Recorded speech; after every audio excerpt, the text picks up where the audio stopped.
CM Chandrababu deputy CM Pawan కళ్యాణ్పై మాజీ మంత్రి రోజా చేసిన వ్యాఖ్యలపై కూటమి నేతలు తీవ్రంగా విరుచుకుపడుతున్నారు. ఓవైపు టీడీపీ, మరోవైపు జనసేన నాయకులు కౌంటర్ అటాక్ చేస్తున్నారు. తమ అధినేతలను విమర్శించే అర్హత రోజాకు లేదని మండిపడుతున్నారు. అసలు ఉగాది పండుగను భర్తతో కలిసి ఎందుకు జరుపుకోలేదని ప్రశ్నిస్తున్నారు. రోజా వ్యాఖ్యలు, తాజా రాజకీయ పరిణామాలపై జనసేన వీర మహిళ కృష్ణాపెన్న రీజనల్ కోఆర్డినేటర్ మల్లెపు విజయలక్ష్మితో మా correspondent Harshita face to face. గత కొన్ని రోజులుగా మనం చూస్తూనే ఉన్నాం. జనసేన ఎమ్మెల్యే ఆరవ్ శ్రీధర్ మీద కొన్ని ఆరోపణలు అయితే వస్తున్నాయి.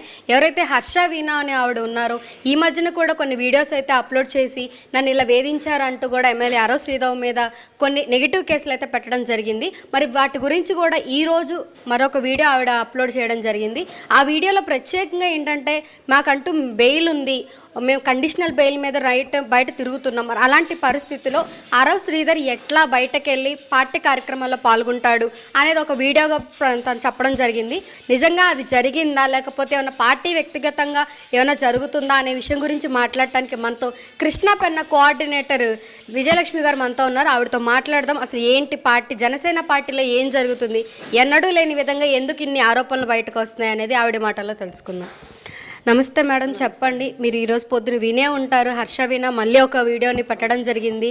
అటు ఆరవ్ శ్రీధర్ మీద మళ్ళీ ఒక ఆరోపణ వేసింది. ఇప్పుడు రాష్ట్ర వ్యాప్తంగా అది ఒక చర్చాంశంగా మారింది. దాని గురించి మీరేమంటారు?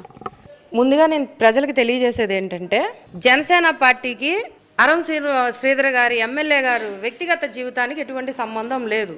అలాగే వైసీపీ నాయకులు కొంతమంది, అలాగే పేటీఎం బ్యాచ్ అంతా ఏంటంటే వ్యక్తిగత జీవితాన్ని తీసుకొచ్చి జనసేన పార్టీని ఎలాగైనా సరే మా ఒక ముద్ర వేయాలి పార్టీ మీద, పార్టీని రోడ్డు మీదకి లాగాలని చెప్పి వాళ్ళు తెగ తాపత్రయపడిపోతున్నారు వైసీపీ నాయకులకి.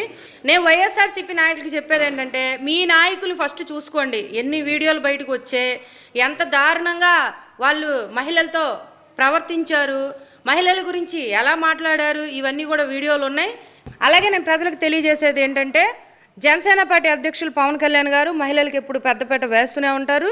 ఏ పార్టీ లేని విధంగా జనసేన పార్టీకే మహిళల మద్దతు ఎక్కువ ఉంటుంది. మీరు చూడండి, వేరే మహిళలు ఎంతమంది ఉన్నారో రాష్ట్రంలో కాదు, పక్క రాష్ట్రం తెలంగాణలో కానీ, అలాగే ఎప్పుడు కూడా వేరే మహిళలు ఎక్కువ శాతం మహిళలు జనసేన పార్టీకి పనిచేస్తున్నారు. ఈ రోజుకి కూడా మేమందరం కూడా మాకు ఎంతో గౌరవం ఇస్తారు.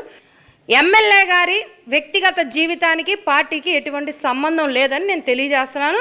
అమ్మాయి ఆల్రెడీ చెప్పింది, పార్టీకి దీనికి సంబంధం లేదు, అతనితోనే నాకు ప్రాబ్లం అంది. వాళ్ళిద్దరు తెరుచుకుంటారు. మాకు సంబంధం లేదు, మా పార్టీకి సంబంధం లేదు, మా అధ్యక్షులకు అంతకన్నా సంబంధం లేదు. మేడం, మరి నిన్న రోజా కూడా కొన్ని ఏదైతే చివాకులు పవాకులు పలికింది అటు నారా చంద్రబాబు నాయుడు మీద కానీ ఇటు పవన్ కళ్యాణ్ గారు, మీరేమంటారు మరి దాని గురించి? నేనేమంటానంటే, రోజాకి ఫ్రస్ట్రేషన్ ఎక్కువైపోయింది. ఇదివరకు అధికారం ఉన్నప్పుడు మాట్లాడితే యుఎస్, యూకేనో, ఇటలీ ఎక్కడో దగ్గరికి వెళ్ళి పాపం కొంచెం రిలీఫ్ అయ్యి వచ్చేది. ఇప్పుడు కొంచెం మరి వెళ్ళాలంటే డబ్బులు అవుతాయి కదా. అప్పుడంటే మనం అధికారంలో ఉన్నాం కాబట్టి ఫ్లైట్ టికెట్లు వచ్చేది మనకి బాగా ఎందులోకి అందులో. ఇప్పుడు అవి లేవు కదా.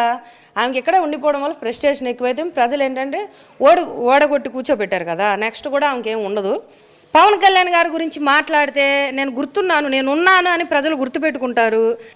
ఈ మన జనసేన కార్యకర్తలు నన్ను ట్రోల్ చేసి నన్ను ఊరుకోరు కదా. మా అధ్యక్షులను అంటే వాళ్ళు హైప్ ఇస్తారు. ఆ హైప్ కావాలి ఆమెకి. కాబట్టి కొత్తగా ఇప్పుడు పవన్ కళ్యాణ్ గారి గురించి మాట్లాడుతుంది ఆమె. కొత్తగా ఏంటంటే ఆ ఉనికి ఆమె చాటుకోవాలంటే ఏం చేయాలి? ప్రతి ఒక్కరు కళ్యాణ్ గారే కదా కనపడతారు.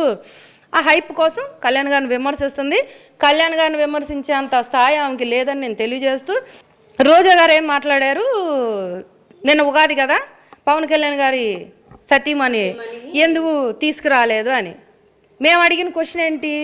జగన్మోహన్ రెడ్డి ముఖ్యమంత్రిగా ఉన్నప్పుడు వాళ్ళ సతీమణిని తీసుకొని తిరుమల తిరుపతి దేవస్థానం కానీ కనకదుర్గ అమ్మవారి గుడికి కానీ రారా అని మేము క్వశ్చన్ చేసాం.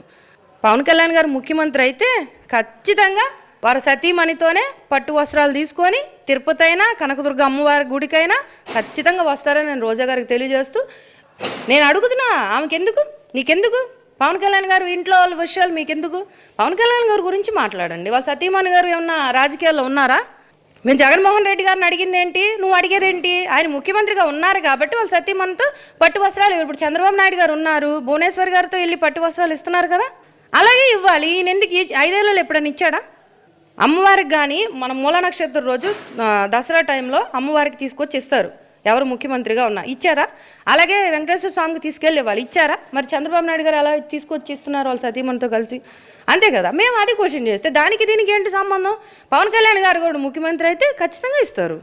ఏదైతే ఆరవ్ శ్రీధర్ మీద వస్తున్న ఆరోపణలు అది తన వ్యక్తిగత పర్సనల్ థింగ్స్ అని కానీ ప్రైవేట్ని మన ఏదైతే జనసేన పార్టీకి సంబంధం లేదని అయితే కోఆర్డినేటర్ విజయలక్ష్మి గారు అయితే చెప్తున్నారు. అలాగే రోజా మీద ఏదైతే నోరు జారుతుంది అని కూడా అయితే మాట్లాడడం జరుగుతుంది. సో వీడియో జర్నలిస్ట్ వంశీతో వైకే న్యూస్ హర్షిత.